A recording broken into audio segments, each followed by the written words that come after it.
Quran Surat Ali Imran ayat 172. A'udzu billahi minasyaitonir rajim. Alladzina stajabu lillahi wa rasuli min ba'di ma asabahumul qarhu lilladzina ahsanu minhum wattaqau ajrun azim. Orang-orang yang menyambut ajakan Allah dan Rasul sesudah mereka ditimpa keparahan, untuk orang-orang yang berbuat baik dan bertakwa antara mereka suatu pahala yang besar. Orang-orang yang menyambut ajakan Allah dan Rasul sesudah mereka ditimpa keparahan. Ayat ini sebagai lanjutan ayat yang sebelumnya, yaitu pujian kepada orang-orang yang beriman itu untuk bergirang hati dengan nikmat dan kurnia Allah dan janji Allah, bahwa Dia tidak akan menyia-nyiakan ganjaran bagi mereka. Kemudian diberikanlah pujian istimewa kepada seluruh angkatan perang yang dari hadir di Uhud. Sebagaimana diketahui, sehabis perang mereka telah kembali ke Madinah. Mereka kembali sesudah meninggalkan jenazah kawan-kawan mereka yang syahid di Uhud 70 orang itu. Dan yang pulang itu banyak pula yang luka-luka berat atau ringan. Abdurrahman bin Auf menderita luka-luka sampai 20 liang. Akan tetapi hanya satu malam saja mereka dapat istirahat di rumah dengan badan yang penat.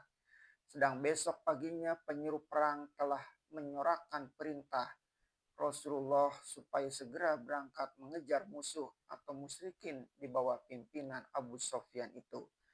Penyerang perang menyampaikan perintah bahwa yang boleh ikut hanyalah yang ikut dalam perang Uhud kemarin saja. Yang lain tidak perlu ikut. Maka diujilah mereka dalam ayat ini, karena mereka telah menyambut seruan Allah dan Rasul, padahal mereka dalam keparahan. Hal ini tidak akan terjadi kalau bukan semangat iman yang berkobar-kobar. Dan dalam penilaian terhadap ilmu perang, ini adalah suatu taktik perang yang amat tinggi. Sebab di dalam suatu peperangan, semangat yang tinggi dalam menghadapi musuh adalah syarat mutlak. Selain mengangkat senjata terhadap musuh, hendaklah diikhtiarkan pula berbagai cara untuk meruntuh-lunturkan semangat mereka. Nabi Shallallahu Alaihi Wasallam sudah memperhitungkan bahwa karena dalam perang Uhud dengan terbunuhnya 70 orang mujahidin, mungkin semangat mereka mulai naik. Akan tetapi setelah mereka lihat ketika tersebarnya desas-desus bahwa Rasulullah tewas, sedang kaum muslimin masih tetap melakukan perlawanan, semangat yang mula-mula berkobar menjadi menurun.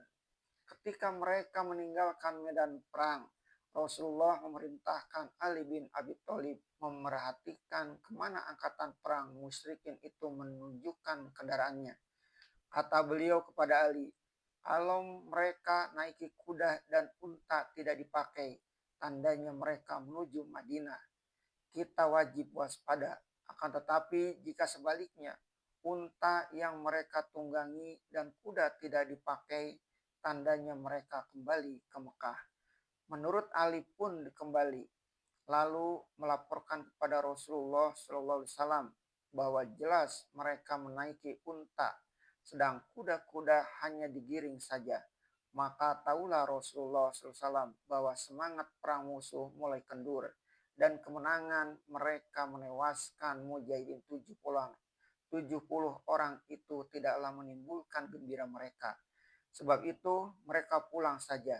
Semangat perang yang telah kendur ini mesti diruntuhkan lagi, yaitu dengan mengejar mereka sampai semangat mereka patah sama sekali dan timbul takut dikejar. Dua hal penting telah tercapai pada waktu itu. Mujahidin Islam sudah mulai mengenal pentingnya disiplin. Mujahidin Islam sudah mulai mengenal pentingnya disiplin yang pada perang Uhud telah mereka abaikan. Hanya satu malam istirahat di rumah dan banyak yang luka. Akan tetapi tiada seorang pun antara mereka bermalas-malas atau menyatakan diri mereka sudah amat penat setelah datang seruan Allah dan Rasul. Mereka bangun dan menyusun barisan lagi dan maju di bawah pimpinan Rasul. Mereka kejar musuh itu sampai ke suatu tempat bernama Hamraul Asad. Mereka sengaja berhenti di sana pada malam hari. Lalu Rasulullah SAW menyuruh membuat unggun-unggun api banyak-banyak. Padahal dari jauh telah kelihatan kaum musyrikin melabuhkan tentara. Akan tetapi kaum musyrikin itu tidak bergerak menyerbu tempat kaum muslimin berhenti. Malahan mereka mengundurkan diri sampai 3 hari 3 malam Nabi di sana. Dan setiap malam dipasang unggun-unggun besar. Pada hari yang ketiga sudah nyata bahwa musuh tidak ada di sana. Padahal mereka telah melihat jelas api unggun yang besar-besar itu. Di sini tercapai maksud kedua, yaitu lunturnya semangat musuh. Rasulullah pun pulang ke Madinah dengan rasa syukur kepada Allah.